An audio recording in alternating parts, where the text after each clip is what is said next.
everybody, welcome to another TFT video. This time I'm going to be going over some tips and tricks on how to use the Zephyr properly. I wrote down some focus points which you can keep in mind while you watch. And I tried to make this video a little bit different. I'm going to actually perform all 5 tips in a single game. And I'm also going to call out all the mistakes that I made along the way so we can both learn at the same time. So this point is actually something I kind of forgot while making the video because I was so focused on my own Zephyr placement that I actually forgot to move some of my own unit. You'll see that I have a QSS, which stands for the Quicksilver Sash, on my carry in this game.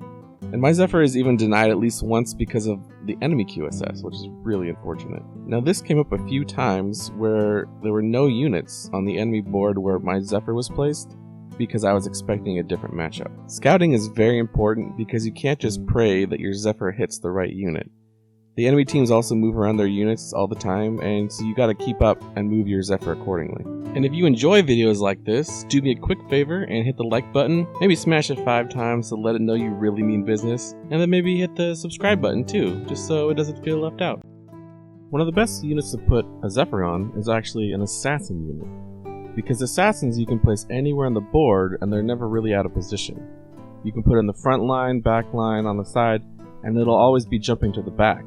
So for instance, you wouldn't want to put a Zephyr on a Kindred and frontline it, but you can definitely put a Zephyr on a Pike and frontline it, because he's not really in any danger. I couldn't put it on my Zed, because that's my main carry, obviously you want to avoid that, but a Pike, or I could even put it on the Eve. Either one, those are going to work, and then I can easily reposition it every round after I scout. And as you can see here, I didn't really have a lot of time to scout, so I ended up just getting the Cassiopeia.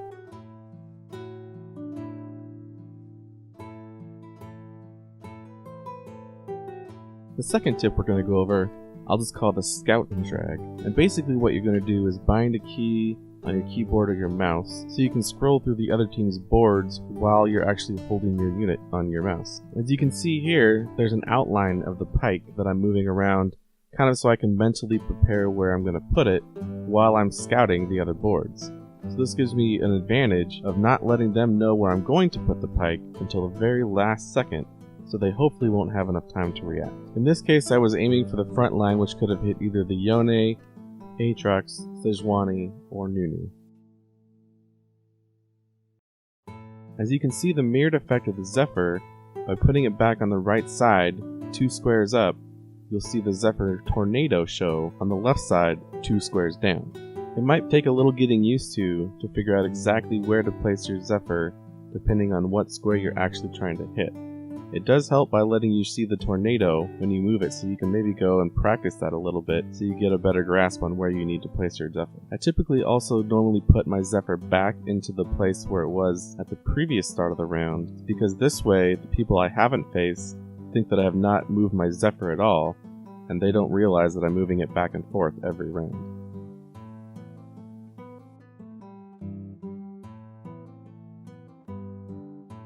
I just thought this was really funny because the only thing I wanted on that whole carousel was the Azir with the locket, and it's exactly what I got with the last pick. I suppose you could have been saying to yourself, but there's another Zephyr there! But come on guys, I still gotta win the game.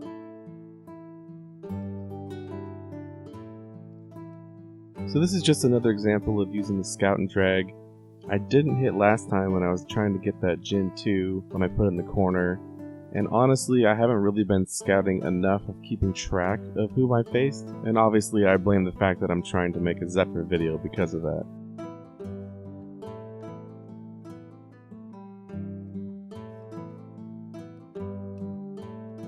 This one's more of an old school tactic.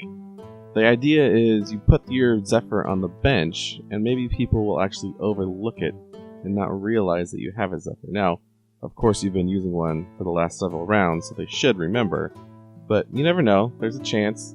And obviously Faker has nothing to do with TFT, but hey, it's a good pun, you gotta admit. The drawback to this is that you don't get quite the precision that you could by letting go at the last split second using the Scout and Drag. You'll see why that's important coming up in one of the next fights.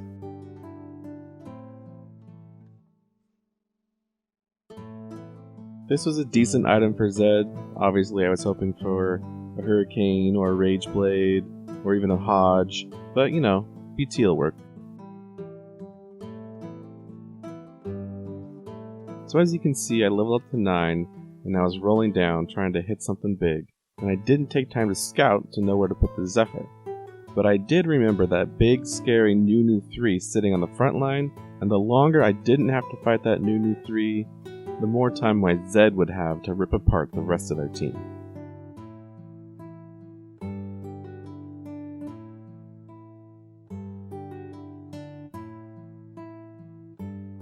Now I know I lost the round, but don't worry, I'll get revenge on that guy.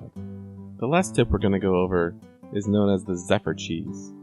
And basically what you do is you sell the unit your Zephyr is currently on and replace it with another unit, and this can even be done by replacing the same unit with a 1-star version of itself so you don't lose any of your current traits. This gives you the opportunity to place the Zephyr on a new unit in about a 2-second window before the round starts, and the enemy team can do nothing about it. Now in this case I was a little slow to react, and I saw that Jin and I didn't realize he was in the corner, and so I put it on the collie thinking I'd get the Jin. Classic boomer APM, right?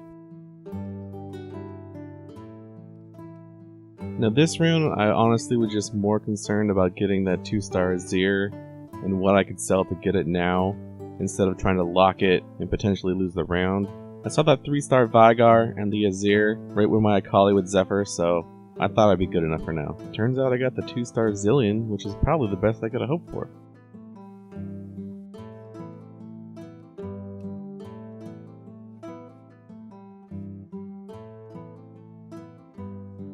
Nothing to see here. It's turning a 1-star Yone with Rod into a 2-star Yone with Ludens. No biggie. Pay special attention to this round, because I prepared for it and I still misplayed it. Now watch this Vigar. This is why you have to be ready for everything. At the last possible moment, he switched his Vigar to the corner. And my boomer mechanics were not quick enough, and you could see my mouse going back and forth because I was so mad. Didn't matter in the end, and I got my revenge on the guy who ended my 13-game win streak a couple rounds before.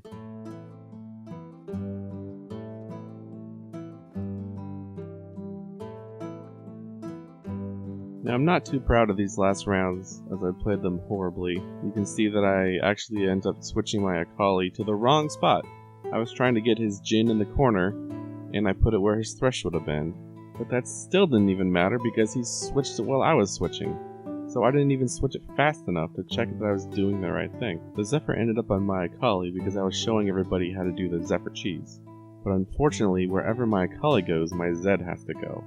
So I can't do a quick last-second swap because I need to move 2 units.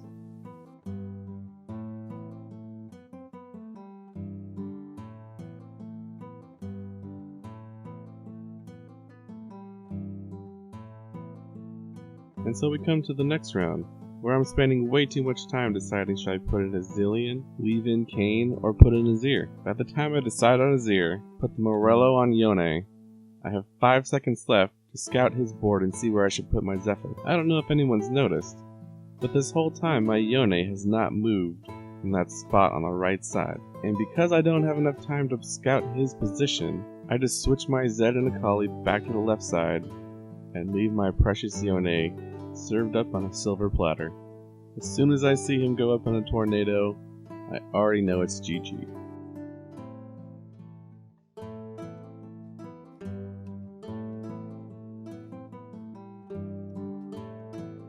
Just wanted to wrap up saying to not underestimate the Zephyr. You just saw it almost single-handedly win a game by taking out my 2-star Yone. It's also very easy to make with a Negatron and a belt. Those items are just kind of trash usually left over that you can just throw together and boom, Zephyr. And you all saw how I missed that Zephyr on that 3-star Vigar. That still gives me nightmares. So please, please, please don't be a boomer like me and have bad reflexes. And last but not least, I'm going to be starting a new feature. And I'm going to be taking a Zed comp from Unranked to Diamond. And I'm planning on doing 1 or 2 games a week and then breaking them down so everybody can get a good idea on how to play the comp and we can all learn together and how to be better. Thanks for watching the video. Don't forget to subscribe to find out when my next review is posted. If you have any questions about the video or you'd like some coaching yourself, please leave a comment below. I'm happy to answer any and all questions, no matter what rank you are.